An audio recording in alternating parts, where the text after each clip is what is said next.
Hello guys, my name is TheRussianBadger and welcome to Pro Market Chainlink, one of the new game modes on one of the new maps in the Dragon's Teeth DLC.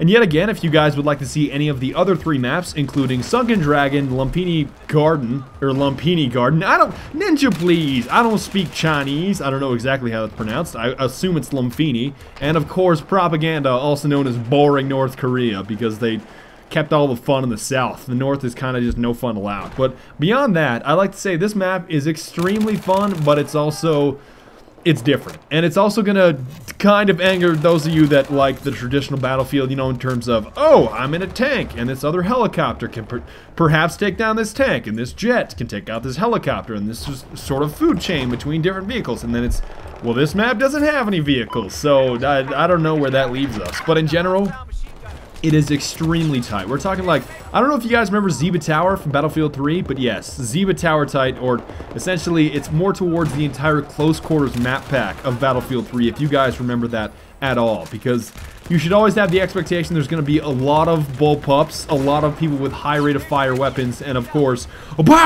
shotguns around every single corner. And that's usually what I expect of these types of maps, and that's pretty well exactly what I got at this here event. And one other thing you're going to notice is that, yes, my name, I think for this specific game, my name was Level Cap Gaming, because we all figured out exactly how you could change your player name for your in-game name. You essentially just had to edit this little piece of code in this, I think it was like Notepad or something. So as you can see ahead of yourself, you can see Jack was Jack Frogs for the entire event. There was X Factor, and I decided to name myself Level Cap Gaming just as a joke for this specific point in time, which it wasn't that funny, but I thought it was kind of funny at the time. It's not that funny now, but even in some other games, I remember I was able to somehow just name myself into a smiley face. Like, there's no need to be upset, friends. Yeah, that name was kind of funny for like half a second, but just the ability to change names, keep in mind that that's not necessarily, I was never the Russian-Badger throughout this event, because I thought that was too bland and boring.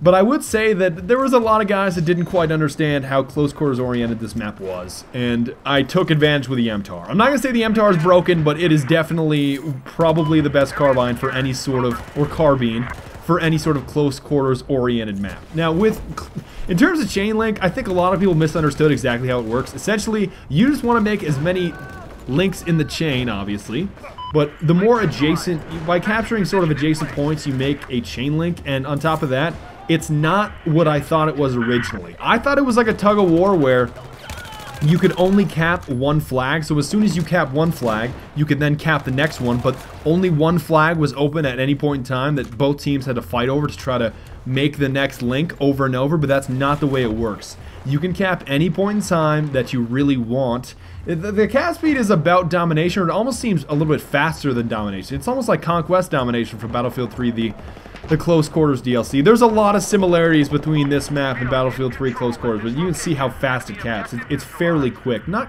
don't know if it's quite domination, but it is definitely very quick. And yet again, you just want to capture adjacent points to make chain links to essentially bleed the enemy's tickets as fast as you can.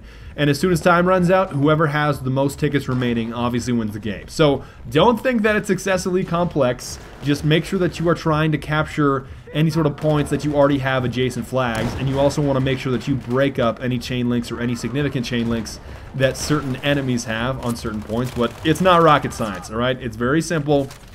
Just cap points that are adjacent to each other, and make sure that your enemy doesn't run away with too many adjacent points. That's really the gist of it, because I was just like you. I was thinking that it was going to be a lot more complex, and Kobe Wesley snipes from downtown, and I was just like you. I didn't think I would hit that, but I somehow hit that. With the M67 frag of all things. Nobody even uses that thing anymore. It's so generic and it's so bland, and you're welcome, Chavo, you're welcome.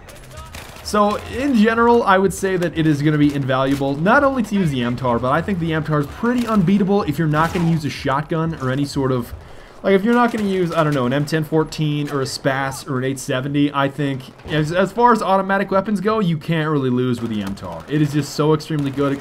It kills so extremely fast, and the bullpup, additionally, is very, very convenient to have. I picked up the F2000, not really sure why this guy would be using a potato grip in this sort of a site that is that obstructive, but I guess he's going to kind of do his own thing.